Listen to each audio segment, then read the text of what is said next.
आज की जो सच्ची घटना आपको मैं सुनाने जा रहा हूं दोस्तों, यह सच्ची घटना 12 जून 2025 की गुजरात के अहमदाबाद शहर का एक एयरपोर्ट जिसका नाम सरदार वल्लभ भाई पटेल इंटरनेशनल एयरपोर्ट है दोस्तों। दरअसल एयर इंडिया की एक फ़्लाइट प्लान नंबर AI-171 जो अहमदाबाद से चलकर उसको लंदन के लिए जाना था। अब उसकी जांच करने के लिए डिपार्चर से पहले जब कोई प्लेन उड़ता है तो उससे पहले इंजीनियर के अलग अलग दल वहां पहुंचते हैं और प्लेन को वहां जाने से पहले कोई दल जांच करता है, हाइड्रोलिक चेक करता है, उसका चक्का चेक करता है, सारा सिस्टम जांच करता है दोस्तों। कोई इंजन को चेक कर रहा है तो कोई उसका हर पार्ट को चेक कर रहा है। किसी ने जाकर वहाँ जलपान की व्यवस्था देखी तो कुछ वहाँ पानी की, फ्यूल की, इस तरह देख रेख के बाद उसको क्लीन चिट दिया जाता है दोस्तों। उसमें फ्यूल कितना है कितना नहीं है, क्योंकि लंबा सफ़र तय करना था और सभी अपनी अपनी तरफ से योको का रिपोर्ट दे देते हैं। जैसे योको का रिपोर्ट मिलती है, इसी बीच में जो यात्री थे उसको लंदन जाना था कि एयरपोर्ट पर अपनी इस फ्लाइट का इंतज़ार कर रहे थे। वो बारी बारी से आने लगते हैं और यात्रियों की संख्या अपने सीट पर बैठाते हैं दोस्तों, जिसमें से 230 231 होकर टोटल इसमें बैठ जाते हैं दोस्तों। इसमें ब्रिटिश जो नागरिक होते हैं वो 169 और 53 है, पुर्तगाल के जो नागरिक होते हैं वो 7 होते हैं, एक नागरिक कनाडा का होता है। टोटल मिलाकर यात्रियों की संख्या बैठ जाती है 230 क्रू मेंबर और 10 उसमें क्रू मेंबर यात्री स्टाफ थे, अपनी अपनी सीट पर बैठ जाते हैं और सबको निर्देश देते हैं कि अपनी अपनी आपातकालीन स्थिति पैदा हो जाए, आपको कैसे बचना है, अपनी रक्षा कैसी करनी है, सबको एक साथ बताया जाता है दोस्तों। कैसे ऑक्सीजन के पाइप निकालने कभी दिक्कत परेशानी आती है, उसको कैसे निकालना है, किसे हेल्प करने की पहले खुद को हेल्प करनी है। क्रू मेंबर ने जिस तरह से अपने सीट बेल्ट बांधने का संकेत देता है, सब कुछ यहाँ पर फ्लाइट में सारे उड़ान भरने से पहले सारे मेंबर लोग कर लेते हैं दोस्तों। लेकिन अपनी तरफ से जांच पड़ताल करते हैं, चेक करते हैं, क्योंकि उसको सभी अपने अपने से सेटलमेंट होना चाहिए, पूरी रिपोर्ट होनी चाहिए ठीक है या नहीं। खाली इंजीनियर जो दल है उन्होंने रिपोर्ट ओके कर दी थी तो ठीक है, लेकिन वो खुद देखते हैं। कैप्टन होते हैं सुमित सबरवाल, जिन्हें 8200 घंटे हवाई जहाज़ उड़ाने का उसे तजुर्बा था दोस्तों। और साथ ही सह पायलट जो प्रियंका होता है और वो एक लेडीज होती है, 1100 घंटे फ्लाइट उड़ाने का तजुर्बा था दोस्तों। और उन्होंने ऐलान किया कि यह फ्लाइट अहमदाबाद से चलने की स्थिति में है। यह सफ़र होगा 6817 किलोमीटर का। और सभी यात्रियों का स्वागत करते हुए वह बताते हैं कि फ़्लाइट जब आसमान में उड़ेगी तो 4300 फीट की ऊंचाई यानी कि 1300 मीटर की ऊंचाई पर यह फ्लाइट उड़ेगी। सभी यात्रियों को शुभकामनाएं देते हैं और शुभकामनाएं देने के बाद पलक को जब ये शुभकामनाएं दे रहे थे, क्रू मेंबर अपना अपना संदेश दे रहे थे दोस्तों। तो इसी बीच वह बड़ी संख्या में ऐसे मुसाफिर भी थे जो यहाँ पर कोई अपनी सेल्फी खींच रहे थे, तो कोई अपने परिवार को लाइव वीडियो दिखा रहे थे, कोई बाहर का दृश्य दिखा रहे थे, अपने अपने कैमरे में कैद कर रहे थे दोस्तों, ताकि अपना रील बना सके और सोशल मीडिया पर अपलोड कर सके। कोई अपने परिवार को बताने की कोशिश कर रहा था कि देखिए मैं फ़्लाइट में बैठने का सपना पूरा हो चुका है, बिल्कुल तैयार था और फ्लाइट उड़ने की स्थिति में था। फ़ोटो अपने जो भविष्य में देखने के लिए वह कुछ लोग अपने फ़ोटो मोबाइल में सहज कर रहे थे, अपने अपने तरीके से ऐसे कर रहे थे। ऐसे बताया जाता है कि एक महिला होती है जो अपने से सेल्फी लेती है और सेल्फी के पीछे एक बहुत ही VIP पर्सन बैठे हुए थे। उनके पीछे गुजरात के उत्तर प्रदेश के पूर्व मुख्यमंत्री विजय रूपानी वो बैठे हुए थे। ये वो महिला दिखने के शायद कोशिश कर रही थी अपने परिवार वालों की, जहां वह बैठी है देखो ठीक बिल्कुल उसके पीछे वो मुख्यमंत्री जी भी बैठे हुए हैं। वो अपनी खुशी जाहिर करने की कोशिश कर रही थी। हालांकि ये दावा किया जा रहा है फ़ोटो पुराना है, ये भी दावा किया जा रहा है कि फ़ोटो हाल ही में फ़ोटो है और अंतिम फ़ोटो है दोस्तों। अब वो अंतिम है या पुराना है खैर पता नहीं चल पाया है, लेकिन आगे चल के पता हो ही जाएगा। ये विजय रूपानी गुजरात के पूर्व मुख्यमंत्री थे या कोई दूसरे थे, अभी तक इसका स्पष्ट नहीं हो पाया है। साल 2016 से साल 2012 तक वे मुख्यमंत्री गुजरात के रह चुके थे। दरअसल इनकी बेटी जो कि लंदन में रह रहे थे, उनको अपना कामवास करती है पढ़ाई करती है, उनके साथ बेटी के साथ वह अपने वहाँ पर जा रहा था दोस्तों। 6 महीने अपनी बेटी के साथ थी और अपनी बेटी से भी साथ ही मिलना चाहता था दोस्तों।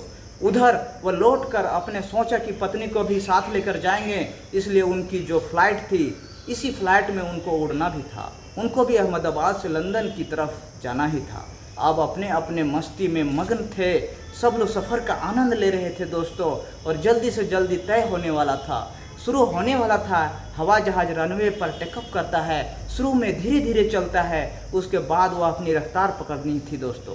जैसे ही उड़ना है आसमान में, जब उसको टेक ऑफ करना है तो उसके लिए वह एक रफ्तार पकड़ता है। वह रफ्तार 350 के लगभग किलोमीटर का रफ्तार था। इस रफ्तार में जब वह हवाई जहाज़ पहुंचता है तो वह टेकअप करता है, और टेकअप करने के बाद तभी वह आसमान की ओर चला जाता है दोस्तों।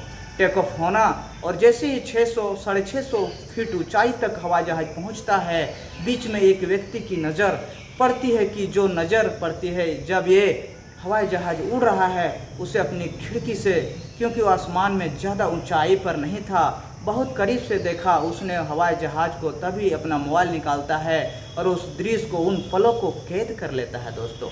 लेकिन इस हवाई जहाज़ के अंदर जो पायलट हैं, उनको नाम सुमित सब्रवाल होता है। सुमित सब्रवाल ने मेडिकल को बतलाता है कि वह हेल्प मांग रहा है, बार बार बोल रहा है कि हेल्प मी। जब भी तरह से लगातार हो, उन्हें 3 से 4 बार हेल्प मी का कॉल आता है। यह संदेश पहुंचाए कि मेरा काम खत्म हो चुका है, अब तुम्हारा काम शुरू हो चुका है। इसका मतलब यह है कि इस कॉल को मेडिकल कॉल कहा जाता है। एयरपोर्ट की जितनी भी सुविधाएं हैं, यह सुविधाएं तब तेरे लिए चाहिए, यानी कि पायलट ने अब एयरपोर्ट पे मिलने वाली तमाम सुविधाओं को अपने लिए आमंत्रित कर रहा है कि जो भी कुछ हो मुझे हेल्प करो, हर हाल में मुझे चाहिए, मेरा जहाज़ काम नहीं कर रहा है। चाहे वह फायर ब्रिगेड हो, चाहे आर्मी का स्टाफ हो, या कुछ भी हो, सारे के यहाँ पहुँच जाता है। CRPF की टीम हो, NDRF की टीम हो, लोकल पुलिस हो या फायर ब्रिगेड हो, सारे को कॉल पहुंचा जाता है दोस्तों। तत्काल प्रभाव से अपनी मदद मांगता है। लगभग 30 सेकंड का समय एकदम से ब्लास्ट हो जाता है दोस्तों, और वह एक BIG मेडिकल कॉलेज पर जा गिरता है दोस्तों। जाकर सिविल हॉस्पिटल का बिल्डिंग होता है, उस बिल्डिंग में जाकर बहुत तेज़ी से टक्कर हो जाता है दोस्तों। लगभग 4 या 5 मंजिला बिल्डिंग होता है। उस बिल्डिंग के सबसे ऊपर फ्लोर पर बैठे हुए डॉक्टर, जो कुछ इंटरनेशनल डॉक्टर भी बैठे हुए थे, आराम से अपना लंच भी कर रहे थे और कुछ बातें भी कर रहे थे। उनको समझ नहीं आता, जब ज़ोरदार धमाका होता है तो उस धमाके की गूंज से नीचे तक पहुंच जाती है दोस्तों, और एक आग बहुत सा गोला बन जाता है। क्योंकि यह जो व्यक्ति है अपनी खिड़की से इस दृश्य को देख रहा था, उस हवास को उड़ते हुए देख रहा था, उसने उस जहाज़ को गिरता हुआ अपने मोबाइल में कैद कर लिया। उसके बाद आग का गोला, एक धुएं का गोला उसने अपने मोबाइल में जब कैद करते हुए देखा तो उसको बहुत बड़ा वो गोला बन जाता है। वहाँ का दृश्य जो होगा, हवाई जहाज़ के अंदर का जो दृश्य रहा होगा, यह बिल्डिंग से टकराने की वजह से उस टाइम सिचुएशन रही होगी, उसने अपनी आंखों से करीब से देखा होगा, उसने महसूस किया और महसूस कर सकता है दोस्तों। हम लोग जो सिर्फ महसूस कर किए हैं वह तो दिल दहलाने वाली है। इतना भयानक खौफनाक था कि इस बात से सहज अंदाज़ा लगाया जा सकता है। जिस बिल्डिंग में लोग खाना खा रहे थे, जो डॉक्टर थे, इंटरनेशनल डॉक्टर वहां पर अपनी जान बचाने की कोशिश कर रहे थे। कुछ लोग भाग रहे थे, कुछ आग की चपेट में आ चुके थे। हवाई जहाज़ के अंदर बैठे ज़्यादातर लोग भागने की जगह नहीं थी दोस्तों। भाग कर जाते तो जाते कहाँ, चारों तरफ दरवाज़ा लगे हुए थे, भागने की कोई जगह नहीं थी। उसको समझ नहीं आ रहा था इतनी 38 सेकंड में सिर्फ इस तरह हादसा हो जाना कि आम पब्लिक और बैठे हुए लोगों को इस सचेत के बाहर हो जाता है दोस्तों। वह समझ नहीं पाते हैं कि कैसे होता है। जैसे ही आग लग रही थी, बहुत लोग धू धू कर जल रहे थे। इस बीच भी 1 मिनट भी ज़्यादा समय नहीं था, 5 मिनट सभी सुविधाएं वहां पर पहुंच जाती है। मेडिकल के माध्यम से जो भी सुविधा मांगी जाती है पहुंच जाती है। सारे आर्मी स्टाफ, लगभग 300 से अधिक गाड़ियां वहां पहुंच जाती है दोस्तों। फायर ब्रिगेड, NDRF की टीम मौके पर पहुंच जाती है। चारों तरफ चीख पुकार ही थे, सबको मेडिकल ले जाने की चिल्लाहट नजर आ रही थी दोस्तों। अलग अलग हिस्सों को चोट पहुंच रही थी, तो सहज अंदाज़ा लगा जा सकता है कि वह वक्त कितना भयानक होगा, कितना खौफनाक, कितना दर्दनाक हुआ होगा। जिन लोगों ने जिस दर्द को, परेशानी को महसूस किया होगा, चीख पुकार की इस दौर में बहुत सारे लोगों के मरने की संख्या शुरू हो गई थी दोस्तों। लेकिन एक रमेश विश्वास जो होता है वह 11 नंबर सीट पर बैठे हुए थे, उसकी आंखें बंद हो जाती है। लेकिन जब वह हादसा पूरी तरह से ख़त्म हो जाता है, समाप्त हो जाता है, यह हादसा ऐसा होता है कि 12 जून 2025 की दोपहर लगभग 1:38 बजे का समय था जिसका धमाका होता है। यह धमाका मोबाइल में कैद हो जाता है। अब इसके बाद जब इस रमेश जी की आंखें खुलती है, वह देखते हैं कि चारों तरफ लाशें हैं और मलबे पड़े हुए हैं। तब तक मदद पहुंचती है, उन मदद वालों ने, एम्बुलेंस वालों ने, सीआरपीएफ टीम, एनडीआरएफ की टीम पहुंचती है। सब ने उन व्यक्तियों को उठाया जो जिंदा था, जो मर चुके थे, सबको हॉस्पिटल की तरफ ले जाया गया। लेकिन किसी को पहचान पाना मुश्किल था, बहुत पहचान से परे था। किसी के हाथ कटे हुए था, किसी के सर कटे हुए था। इन स्थिति में उन लोग को पाया गया दोस्तों, किसी का आधा शरीर जल चुका है, अपने सीट पर बैठे हुए जले हुए हैं, अपनी मंजिल की तरफ जा रहे थे। खुशियाँ जैसे हर कोई व्यक्ति जब सफ़र करता है, कुछ ऐसा है, खुशियाँ मना रहे थे, तैयारी कर रहे थे कि लगभग जो समय होता है वह 6000 किलोमीटर से भी अधिक हो जाता है दोस्तों।